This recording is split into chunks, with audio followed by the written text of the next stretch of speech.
Hello everyone. I got some exciting stuff today.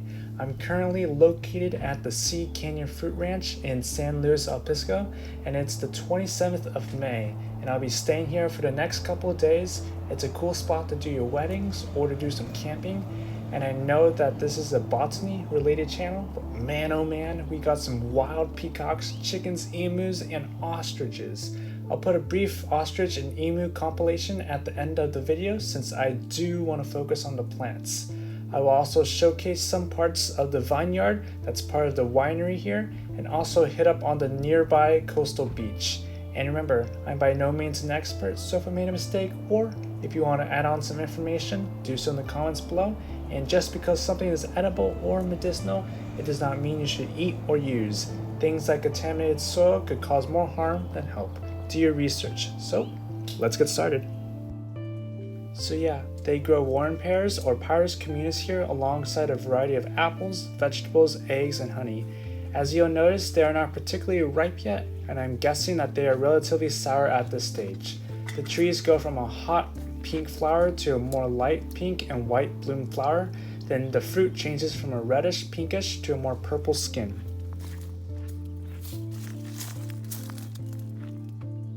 The tree itself is actually hollow, and there's a little spider living inside. I might actually make a separate short on how and why trees are hollow.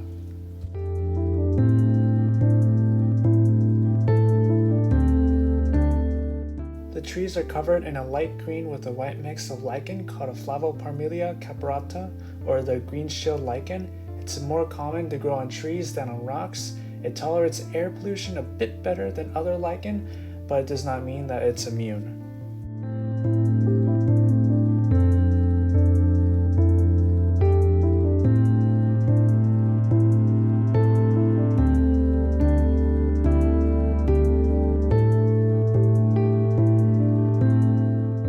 This is Tanacetum parthenum, or feverfew. The genus Tanaceum comes from the Greek word athanatos, or everlasting, referring to its dried flowers lasting a long time.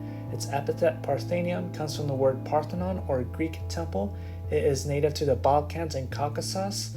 It's a herbaceous perennial and considered a weed. You'll find most weeds not only tolerant to its environment, but also considered highly medicinal. It has medicinal properties to help toothaches, headaches, and as described in its name, for fevers, thanks to its parthenoid chemical compound and other lactones. Other parts of the plants above the ground are usable in teas or in dried leaves.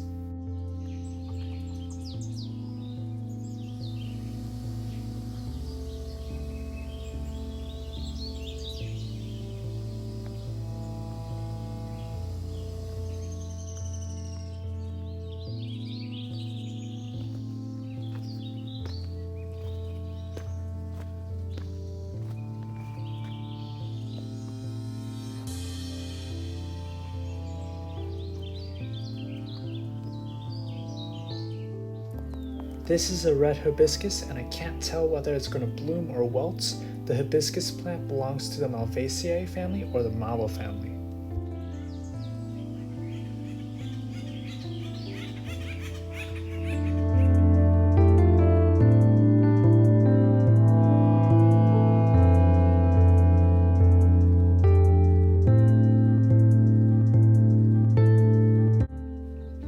This is Aromacarpus centigerus, or Croton Sciger. It's apparently used by Native Americans to stun fish because of its strong scent. It's a bad plant for grazing farm animals because the hairs on the plant cause discomfort in their stomachs and are also toxic to them.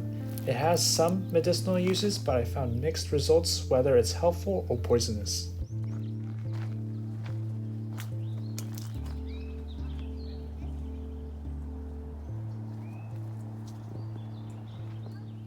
Oretum muratum, or hair barley, is your annual grass that may have come from Spanish settlers back in the day.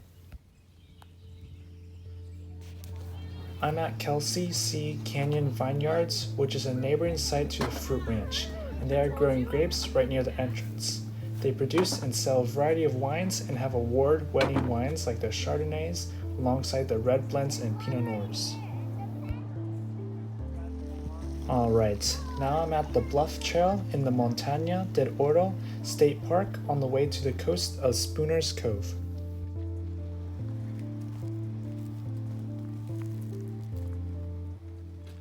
This is Astragalus crotipes, or the mortal milkvetch. It's endemic or specifically found on the central coast of California from San Luis Obispo to Morro Bay. Their seed pods contain multiple seeds and their leaves are fuzzy and taco shaped.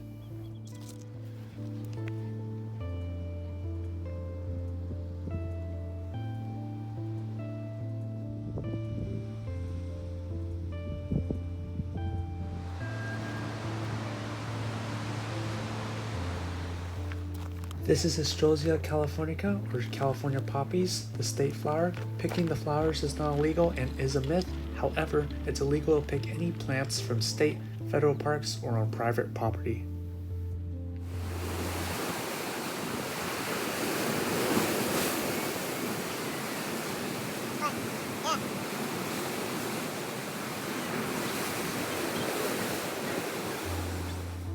My guess is that these guys are coyote bushes, but the saliva being produced is what's throwing me off from distinguishing them.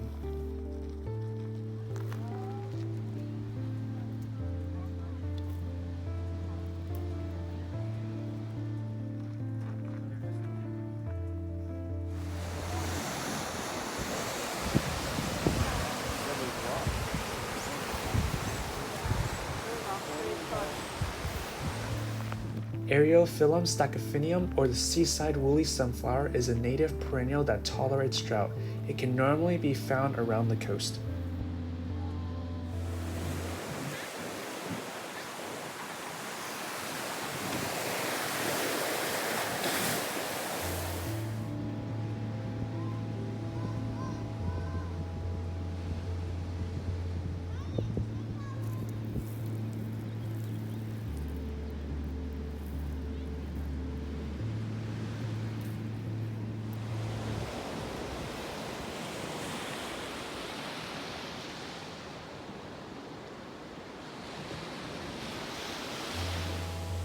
This guy is absurdly long. I know that the actual footage does not accurately depict the scale of how long this is, but it's so long it's kind of strange.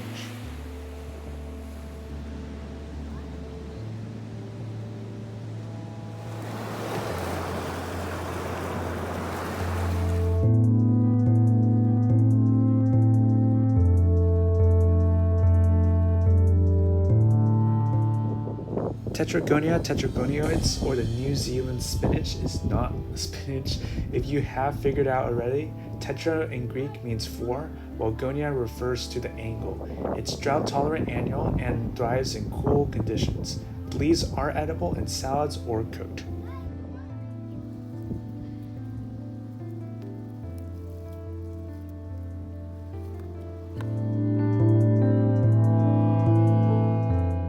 Alright, I'm pretty much finished and it's ostrich time. I'm located at Ostrichland and they sell ostrich eggs and eggshells to buy. So yeah, if you want to leave, you can. It's pretty much boring stuff from here, but giant ostrich. So have fun. I hope you have a terrible day.